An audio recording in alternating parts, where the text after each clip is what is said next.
Hello नमस्कार प्यारे बच्चों। आज हम पढ़ेंगे प्रश्नावली 5.3 का प्रश्न नंबर 11। ठीक है, इसमें मैंने प्रश्न आपके सामने नोट डाउन कर रखा है बच्चों। तो हम पहले प्रश्न को रीड करते हैं कि यदि किसी एपी के प्रथम n पदों का योग 4n माइनस n स्क्वायर है तो इसका प्रथम पद यानी S1 क्या है। ठीक, फिर प्रथम दो पदों का योग क्या है, इसका दूसरा प्रश्न। अब इसी में तीसरा प्रश्न देखो कि दूसरा पद क्या है। इसी प्रकार इसका तीसरा पद ज्ञात करना है, फिर a10 और nवें पद ज्ञात कीजिए। तो हमने पहले प्रश्न को रीड किया, अब इस प्रश्न को हल करते हैं। इसमें लिखेंगे बच्चों पहले जो प्रश्न में दिया हुआ है, तो आप गौर से देखना इसमें क्या दिया हुआ बच्चों। n पदों का योग दे रखा था 4n माइनस n स्क्वायर, तो मैंने इसको यहाँ पर नोट डाउन कर दिया। ठीक, इसमें आपको ज्ञात क्या करना है, मैंने यहाँ पर लिखा देखो। इसका पहला पद ज्ञात करना है, यानी आपको a1 या s1 का मान ज्ञात करना है। यानी जो प्रथम पद होगा वो आपके सामने a1 कहलाता है और s1 का मतलब भी प्रथम पद ही होता है। ठीक है, अब इसमें देखो आपको दूसरा पद भी ज्ञात करना है, यानी a2 का मान भी ज्ञात करना है। इसी प्रकार तीसरा पद यानी आपको a3 का मान ज्ञात करना है, फिर a10 का मान ज्ञात करना है और nवें पद ज्ञात करना है। यानी एक छोटे से प्रश्न में बहुत सारे प्रश्न आपसे पूछ लिया। ठीक है बच्चों, कोई बात नहीं, इसमें डरने की कतई जरूरत नहीं है आपको। ठीक है, इसको हल करने से पहले बच्चों हम इसका बेसिक पढ़ेंगे, यानी S1 का मान प्रथम पद या a1, या मैं अपनी भाषा में बोलूँ जो a1 का मान है वही S1 का मान है। ठीक है, फिर S2 का अर्थ है दो पदों का जोड़, इसमें a1 प्लस a2 आता है। इसी प्रकार S3 का अर्थ होता है तीन पदों का योग, यानी S2 प्लस a3। फिर S4 का मतलब है चार पदों का जोड़ या S3 प्लस a4। ये बेसिक से ही हम पूरे प्रश्नों को सोल्व करेंगे। ठीक है बच्चों, तो पहले आपको ज्ञात करना a1 या S1। अब देखो बच्चों आपके सामने n पदों का योग दिया हुआ था, मैं यहाँ पर लिख देता हूँ उसको।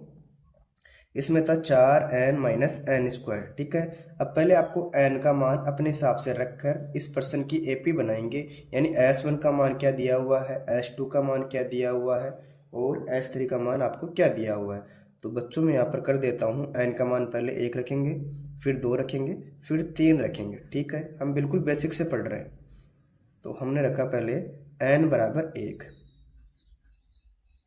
तो मैं यहाँ पर कर देता हूँ बच्चों, यहाँ क्या दे रखा है 4, फिर n माइनस n स्क्वायर। ठीक है, आपको कुछ नहीं करना, जहाँ पर n है ना वहाँ पर 1 रखना है। मैंने उतारा 4, अब देखो यहाँ पर n है तो n का मान पहले आपको क्या रखना है, 1 रखना है। आगे चिन्ह माइनस का है, फिर n का स्क्वायर है तो अपन 1 का स्क्वायर कर देंगे। ठीक, इसको हल करो, ये S1 का मान है। ठीक है, यहाँ पर SN होता तो n की जगह मैंने यहाँ पर क्या रखा, 1 रख दिया। ठीक, अब इसको हल करो, इसको इससे गुणा कराओ तो 4 एकम 4, आगे चिन्ह माइनस का है, फिर 1 का वर्ग 1 होता है। तो S1 का मान हमें कितना मिला बच्चों, बाकी करने पर 3 मिल गया। ठीक है, यानी जो S1 का मान आएगा वो तो रहेगा 3। अब इसी प्रकार आपको n का मान रखना पड़ेगा 2, यानी हमने पहले क्या रखा, 1 रखा, अब क्या रखेंगे बच्चों, 2 रखेंगे। ठीक, यानी जहाँ पर n है वहाँ पर क्या रखेंगे, 2 रखेंगे। यानी S2 का मान करेंगे ज्ञात, इसमें क्या था 4। देखो बच्चों यहाँ पर n है तो n की जगह आपको रखना है 2, आगे चिन्ह माइनस का है, माइनस कर दिया मैंने। फिर n का वर्ग है तो n की जगह आपको रखना है 2। ठीक, इसको हल करो, जैसे 4 दूना 8 होता है, आगे चिन्ह माइनस का है। अब करेंगे 2 का वर्ग, 2 इंटू 2 कितना होता है 4, बाकी करने पर प्राप्त हो जाएगा 4। ये किसका मान है बच्चों, आपके सामने S2 का मान हमें मिल गया। यानी पहले हमने n का मान 1 रखा, फिर रखा 2, अब रखेंगे 3, लिखेंगे n बराबर 3 रखने पर। अब देखो आपके सामने क्या था 4, अब n का मान रखना 3, आगे चिन्ह माइनस का है, या S3 का मान ज्ञात कर रहे हो वैसे, है ना। यानी देखो यहाँ पर 4 था, 4 कर दिया मैंने, फिर n का मान आ गया 3, आगे चिन्ह माइनस का है, n का वर्ग है तो n की जगह आपको रखना है 3। ठीक, इसको हल करो, इसको इससे गुणा किया 4 दिया 12, आगे चिन्ह किसका, माइनस का। ठीक, अब 3 का वर्ग कितना होता है बच्चों, 9 होता है। फिर S3 बराबर कितना बचेगा बाकी करने पर, यानी प्लस के 12 है और माइनस के 9 है तो कितना बचेगा 3। ये S3 का मान हमें प्राप्त हो गया। तो हमने देखा S1 का मान तो हमें कितना मिला 3, फिर S2 का मान कितना मिला 4, फिर S3 का मान हमें मिल गया 3। अब इन प्रश्नों को हल करेंगे। ठीक है बच्चों, इस प्रकार हमने S1 का मान निकाला, S2 का मान आया और S3 का मान ज्ञात किया। ठीक है, अब इनको करने के बाद में जो हमें प्रश्न पूछ रहे थे उन सभी का आंसर करेंगे। ठीक है, तो बच्चों आपको देखना है पहला पद कौन सा है या S1 कौन सा है। इसमें क्या पूछा, A1 या S1 का मान आपसे पूछ रहा है, आपको देख कर करना है। तो बच्चों हमारे पास में S1 का मान कितना आया था, 3 है, तो पहले का आंसर तो आ गया हमारे पास में 3। ठीक है, बहुत आसान तरीके से किया हमने। अब देखो आपका दूसरा प्रश्न क्या था, S2 का मान निकालना है। मैंने यहाँ पर लिखा S2। अब S2 का मान देखो यहाँ पर कितना है, 4 है, तो यहाँ पर आ जाएगा 4। यानी हमने 2 प्रश्न तो हल कर लिए। ठीक, अब बात करेंगे तीसरे प्रश्न की। इसमें आपको A2 का मान ज्ञात करना है। ठीक है बच्चों, आपको किसका मान ज्ञात करना है, A2 का मान आपको निकालना है।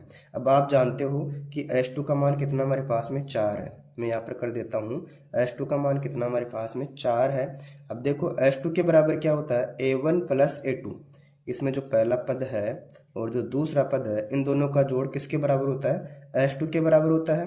यानी S2 का मतलब क्या है, A1 प्लस A2 से है, इसके बराबर कर दूंगा मैं 4। ठीक है, अब देखो बच्चों इसमें A1 का मान आपको कितना मिला था, 3, तो मैंने रखा 3, आगे चिन्ह प्लस का है। अब आ जाएगा A2, इसके बराबर में कितना है, 4 है, और हमें A2 का मान ज्ञात करना है। तो A2 बराबर 4 है, इस प्लस 3 का करेंगे पक्षांतरण, तो माइनस का 3 हो गया पक्षांतरण करने पर। ठीक, तो A2 बराबर हमें कितना मिलेगा, 4 में से 3 गया तो 1। इस प्रकार हमें A2 का मान कितना प्राप्त हुआ, 1 प्राप्त हो गया। ठीक है, अब ज्ञात करेंगे A3 का मान। ठीक है, अब आप जानते हो A3 का मान निकालने के लिए हम लिखेंगे पहले S3 का मान। हम किसका मान लिखेंगे बच्चों, S3 का मान लिखेंगे, और S3 का मान हमें कितना प्राप्त हुआ था, 3 प्राप्त हुआ था।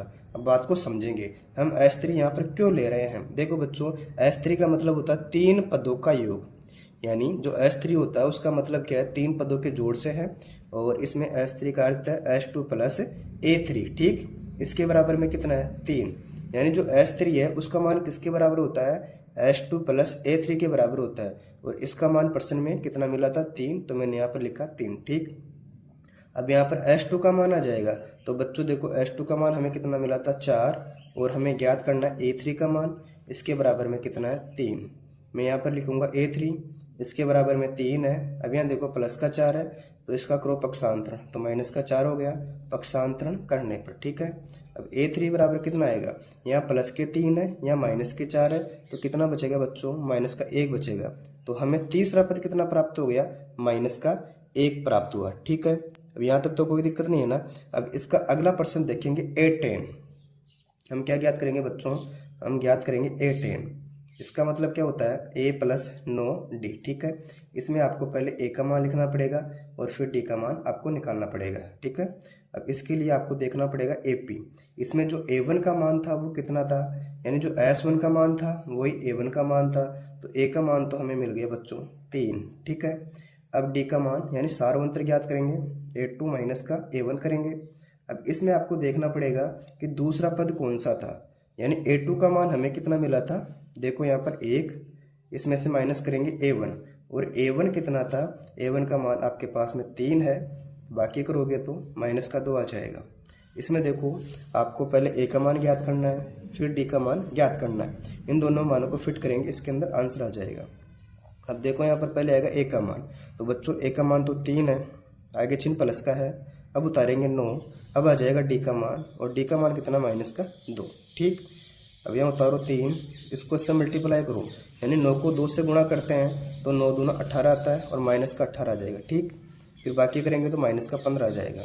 इस प्रकार हमें A10 का मान प्राप्त हो जाएगा माइनस का 15। ठीक है, अब इसका लास्ट प्रश्न देखो, इसका लास्ट प्रश्न है, आपको अंतिम पद ज्ञात करना है, यानी आपको an का मान निकालना है, और आप जानते हो उसका सूत्र होता है A प्लस n माइनस का 1D। ठीक है, इस फॉर्मूले को याद कर लेना।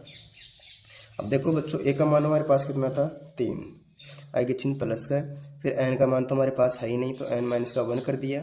अब लिखेंगे D का मान, और D का मतलब है सारवंतर से इसका मान हमारे पास कितना आया था, माइनस का 2, तो मैं यहाँ लिख देता हूँ माइनस के 2। ठीक, यहाँ उतारता हूँ 3, इस ब्रैकेट का मतलब होता है गुणा करना, यानी माइनस के 2 है, इसको n से गुणा कराएंगे तो माइनस के 2n। इसी प्रकार माइनस 2 को माइनस 1 से गुणा किया तो प्लस का 2। ठीक, अब इसमें देखो यहाँ प्लस का 3 है, यहाँ प्लस का 2, तो कितना हो गया बच्चों, प्लस के 5। और ये माइनस का 2n, ठीक है। तो इस प्रकार हमें अंतिम पद प्राप्त हुआ 5 माइनस का 2n, ठीक है बच्चों। इस प्रकार हमने इस प्रश्न को हल किया। अगर आपको वीडियो अच्छी लगी, वीडियो को लाइक करें, मित्रों के साथ शेयर करें और चैनल पर पहली बार आए हो तो चैनल को सब्सक्राइब अवश्य करें। Thank you.